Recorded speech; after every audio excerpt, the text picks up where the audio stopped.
Hi everyone. Recently in class we were discussing some of the pain that some of us experience in our lower back and tightness in our hip flexors, which are a result of sitting for prolonged periods of time. A lot of us nowadays spend a lot of time at a desk or driving a car, and so we spend a little bit too much time resting on our butts, and that causes some of our muscles to atrophy and to shorten and become tight. And the main one that we want to talk about a little bit today is called the psoas muscle. It's considered to be part of what's called the iliopsoas complex, which combines the psoas major muscle, which connects your spine to the top of your femur, your hip, and your iliacus muscle, which resides on the inside of your ilium, which is that blade that comprises your hip bone. And so just sitting for a long time just has a tendency to shorten those muscles. And so it's really important that we stretch those things out, because that muscle is indispensable for things like walking, running, standing, and of course for us, kicking, because it helps control the raising of our thigh. So being able to lift that leg up so we can kick it out is part of the function of the iliopsoas.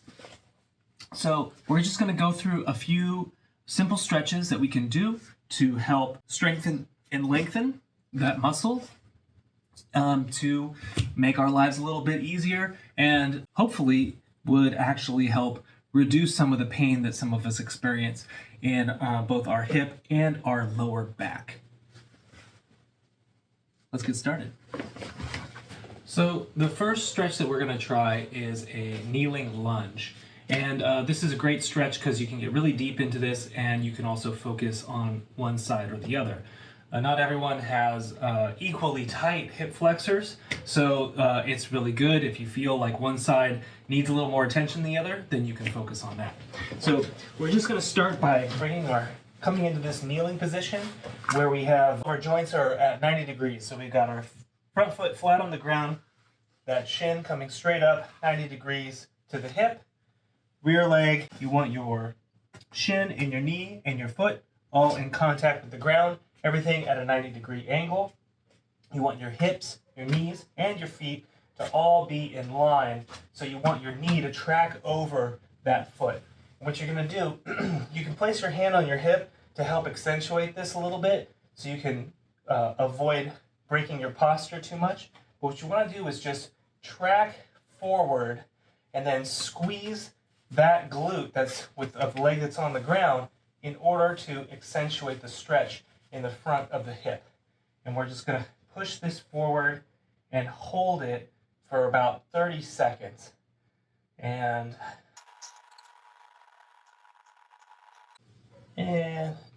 we'll call that good. Then we're going to switch sides and do the same thing on the other side. You can also bring both hands onto your front knee and try to push forward and lean into it. Really squeeze that glute on the down leg side. If you have really tight ankles, this might also present a challenge just to track your ankle to dorsiflex your knee over your foot. So there might be extra challenges for you depending on how flexible or mobile you are. But just try to hold this. And the more you kind of let your hips sink forward, you're going to feel more of that stretch in the front of that hip. And that's what you're really going for, is that deep stretch.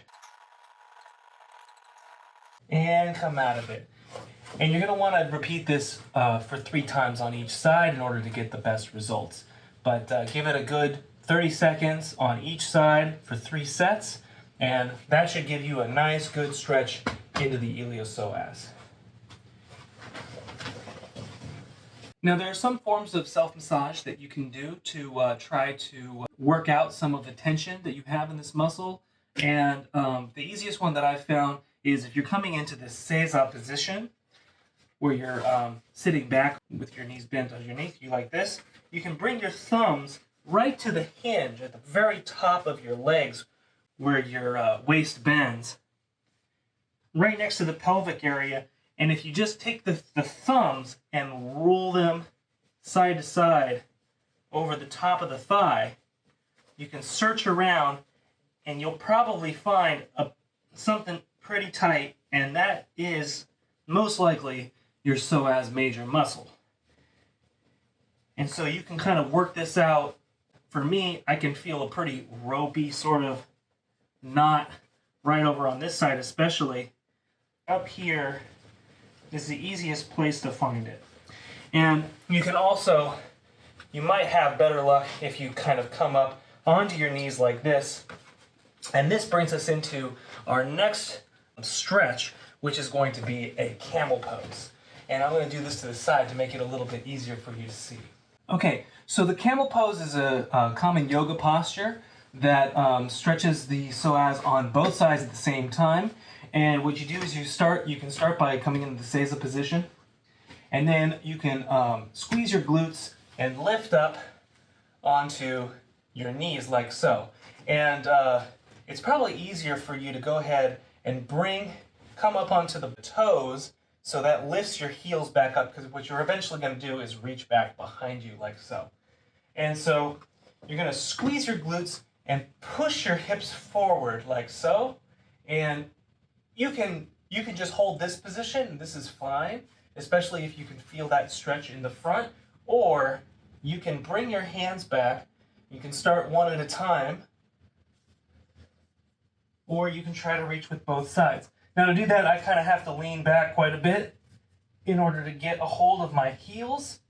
And then I kind of reposition so my thumbs are on the outside, and that opens my chest as well. I squeeze my shoulder blades together, and then I squeeze the glutes, push the hips forward, and you can drop the head back if it's comfortable, or if you have it, you can also let those heels down, lean back, squeeze, thrust the hips forward.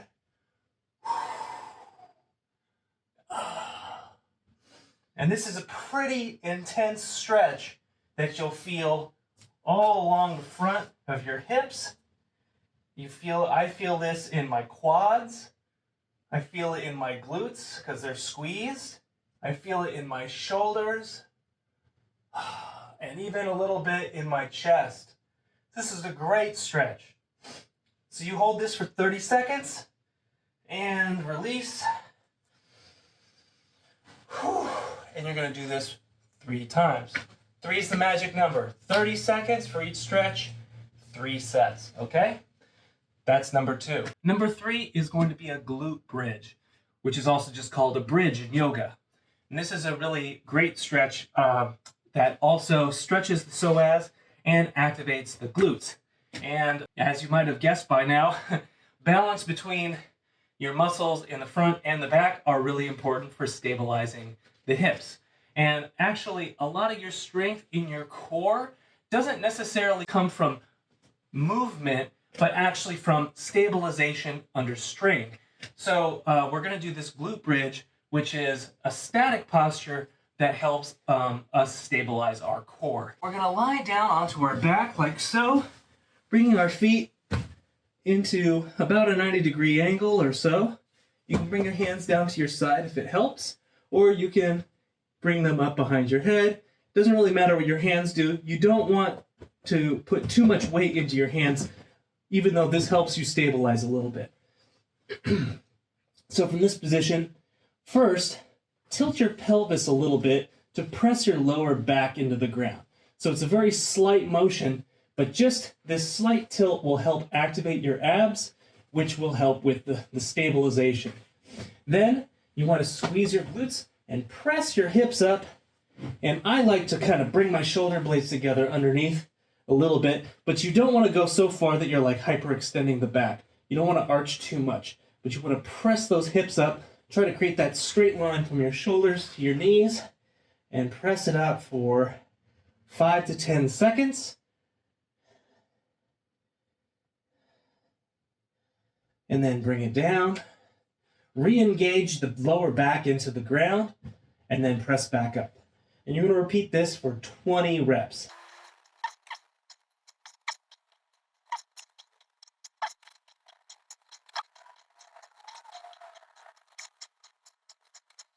Now we're about halfway through, and even by now, my glutes are starting to feel a little worked from this, which goes to show that I need to work on them a little bit more. If this feels easy for you, you can even increase the stabilization by lifting one of your legs up.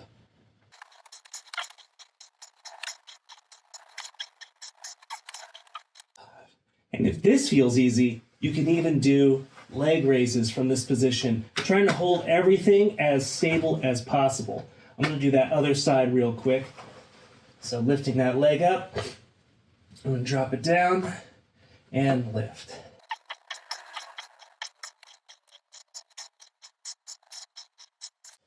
Couple leg raises from this position. And one last press up. And if you actually have a yoga block or something you can place under your lower back, you can practice this position in a little bit more rest where you're not engaging your muscles as much, but you really want to be working your muscles and engaging your glutes and your core muscles in order to get the most out of this. For more stabilized structure, you can even bring your hands under as well. But again, the more you're engaging your muscles, the more core stability you're going to be building. And the last psoas stretch that we're going to do right now is the side lying psoas stretch, which might look similar if you do yoga as kind of a prone dancer posture. And we're going to do it on the ground, and then I'll demonstrate what the dancer looks like as well. But that takes a little bit more stability because you're standing up. So to start, you're just going to lie down on your side. You can support your head with your lower arm here. Bring your legs so they're stacked on top of each other, just lying on your side like you're watching TV. You can do this watching TV. You can bring that top leg back so you're trying to bring your heel up towards your buttocks. And if you can, try to grab your ankle, right? You can grab your foot here or your ankle, whatever you can get a hold of. And if this is really hard for you, you can get a yoga strap or a belt, and you can wrap that around your foot to make it a little bit easier to pull. But I can reach it, so I'm coming back here. And what I want to do, try to get your hips in line with each other so you're not kind of out of whack like this, but your knee is still down here. And I can feel it when I start to pull back, I start to engage my glute and push that hip forward and kick into my hand. So I'm kicking that foot back this way, and that I should feel a little bit of a stretch in my shoulder as I'm pulling my arm back along with the foot. But I'm squeezing my buttocks, especially this top one, and I'm pushing that hip forward. And I feel this is a pretty intense stretch on the quad as well, so keep that in mind. And you can just hold this for about 20 to 30 seconds. And you're going to do 3 sets.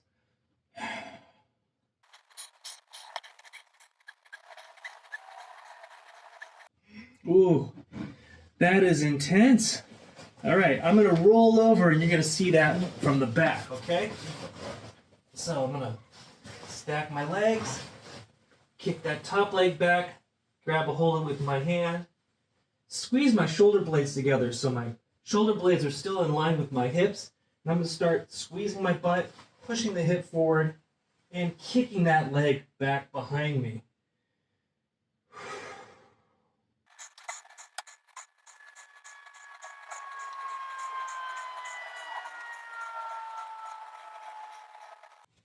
Oh, okay. Oh,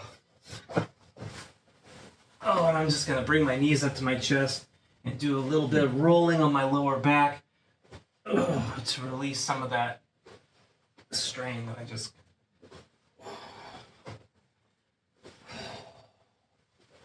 Okay. So first I'm just going to demonstrate that dancer posture on my feet. And this is something you might see commonly in yoga. It's the same as the side lying psoas stretch, but you're just also adding a little bit of a balance element to this stretch.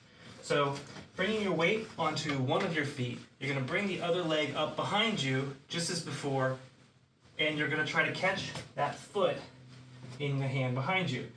Your other arm is going to be used for balance, so you want to bring that arm up and forward. And now, once you find your balance point, you can start to squeeze that glute, kick that leg back, and start leaning forward as you're kicking that leg. Like so. And then repeat on the other side. Kicking back, leaning forward, finding that balance point, and engaging your core to find that stretch. A little more challenging. You can, if you got something to hold on to, you can practice this standing up. This stretch, you can just do just like so. You don't have to kick back so far, you don't have to lean forward. You can literally just bring it up into a quad stretch. And what makes it a psoas stretch is squeezing that glute and pushing the hip forward. And you'll really start to feel it right up in there, okay? Now we're gonna do a knee to chest stretch, which can help to strengthen the psoas muscle. And you can do this lying down or you can do it standing up. Because like I said, the psoas is used for lifting that leg up, which is crucial for kicking, right? So we're gonna start by lying down just to do the easy variation, where we just lie down on our back like so. You're just gonna bring up one leg, grab the knee or behind the knee, and you're just gonna pull that leg in towards your chest. And this is all you really need. You can pull this in as well. Or if you want, you can hold behind here and then try to straighten that leg as well for a slight hamstring stretch on top of that. Squeeze for a little bit. Bring it as close as you can. You want to feel that stretch though. And then release and switch sides. And you can repeat this anywhere from 10 to 30 times on each side, depending on how much you think you need and how much time you've got.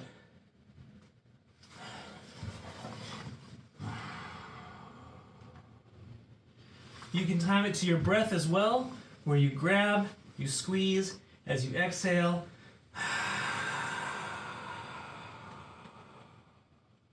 Inhaling long, bringing the leg up, and exhaling.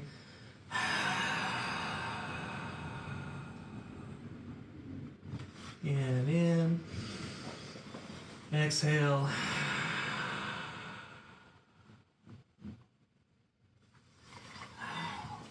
Now, you can do this one standing up, and this one was shown to me by Akamina Sensei in Okinawa.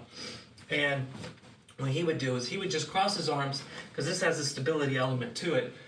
Bring your feet together. Your feet can be pointing out at about 45 degrees to either side. Arms are just crossed in front of you. You're going to inhale, lifting up, out, back, and down. Up, out, back, down. Up, out, back, down. Up, out, back, down. Try to bring the knee as high as you can. You can do this stretch also as a balance, where you're just pulling the knee in as much as you can. Same thing as you're on your back, right? But this has a little bit of an extra balance to it. But you can do these guys. I'd recommend doing that at least 10 times, because not only is it important for us to be able to lift our knee up to do just about any kick, but also whenever we're lifting one leg off the ground, we have to be able to stabilize on that standing leg as well. So these muscles are super important. Our psoas, our glutes, our core.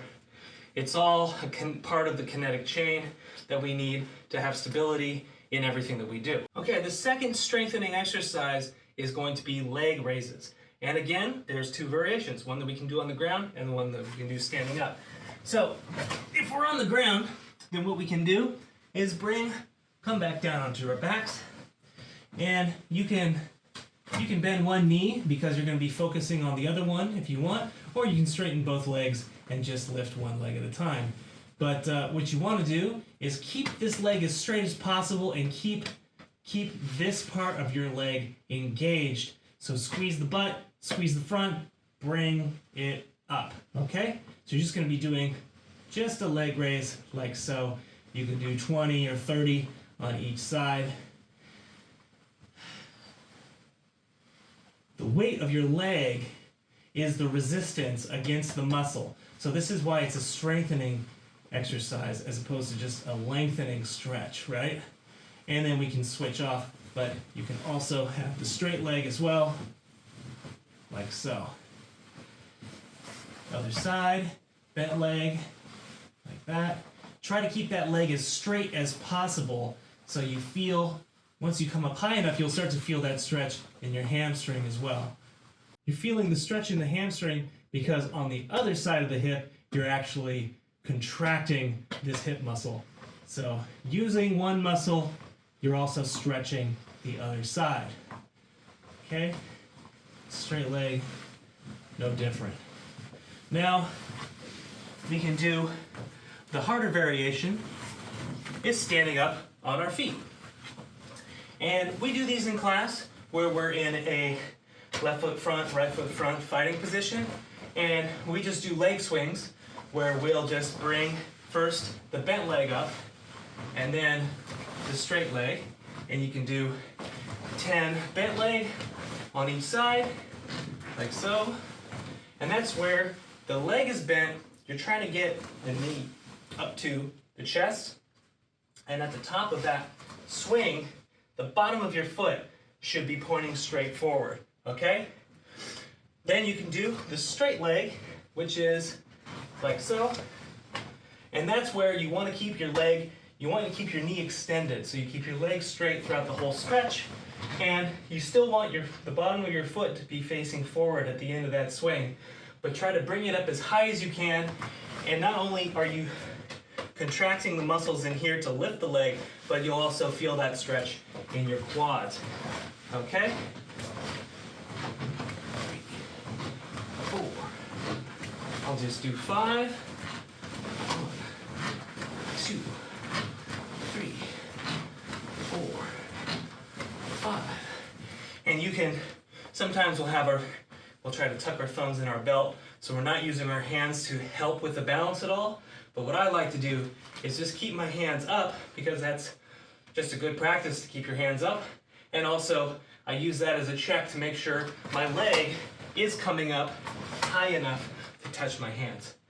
An extra difficult version of this is you can find a doorknob. I've got one right over here. Find that distance, right? Bring that leg up.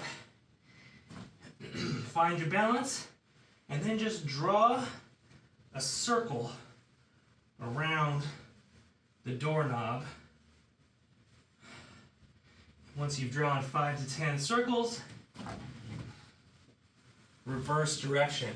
So draw it clockwise and then counterclockwise. And this, you're holding that contraction in the muscle, and you're exercising very fine motor control. So that's a particularly tough one, and you'll start to cramp up maybe a little bit. But that's a really good one because you're both exercising that contraction and you're also working your balance as well. So you need to hold your core as you're doing that one. Okay, this last one is a new one for me, but I just found it and I think it's kind of cool. And this is called a Frankenstein. And what you're going to do is you're going to just stand with your arms outstretched like so, and you're going to bring your balance onto one leg as you slowly lift the other leg up as high as you can go.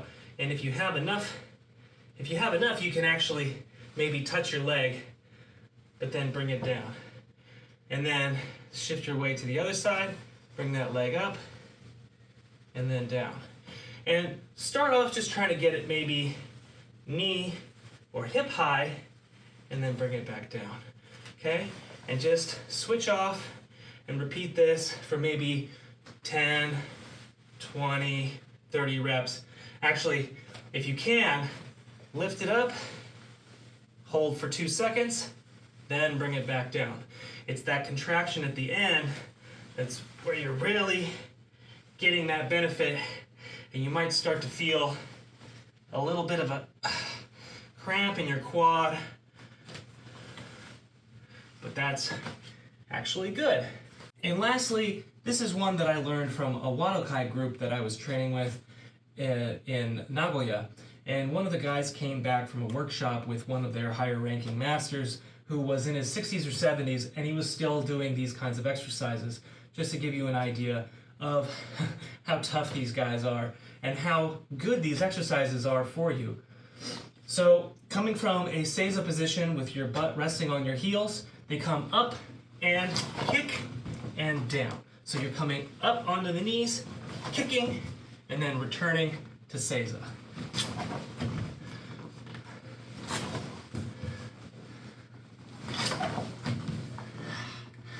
And I have that bump in my knee, which makes it a little bit difficult for me to do this, but I'll try to do a couple kicks on the side just to show you what that looks like.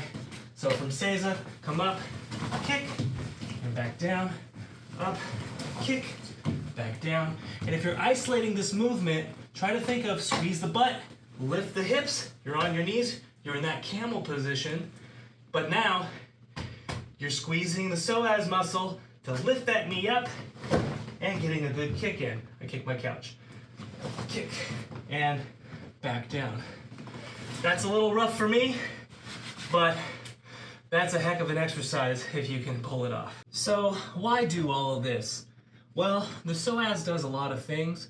It helps us lift our legs so we can do things like walk, especially walking upstairs becomes more difficult if your psoas is tight. Obviously, just for regular living, those seem like pretty important things. For karateka, it's what helps us lift our leg up, which is required for just about any kick. So obviously the psoas and the glutes are very important muscles, and we need to take good care of them. A lot of our lifestyles nowadays require us to sit a lot, and unfortunately, as we found out, sitting for extended period of time can do a lot of damage to our muscles in the form of tightening them up and making them weak. So we have to do some of these exercises in order to reverse the effects of prolonged sitting. Moreover, the psoas connects to your spine, which means that it's tied to a lot of lower back pain that people experience as a result of prolonged sedentary activity. I believe that the latest research says for every half an hour that you sit, you should get up and move for about 5 minutes. That's kind of hard to do on a regular basis, but if you set a 30-minute timer for anytime you're sitting at your desk, get up and walk around the house or the office, or go outside for a little bit, or do a little bit of these stretches as you can in order to stay young and stay healthy. Trust me, you don't want to have to deal with the pain and imbalance in your hips or your lower back, where that is going to negatively affect the quality of your life and the quality of your karate practice. So train hard, and please take care of yourselves.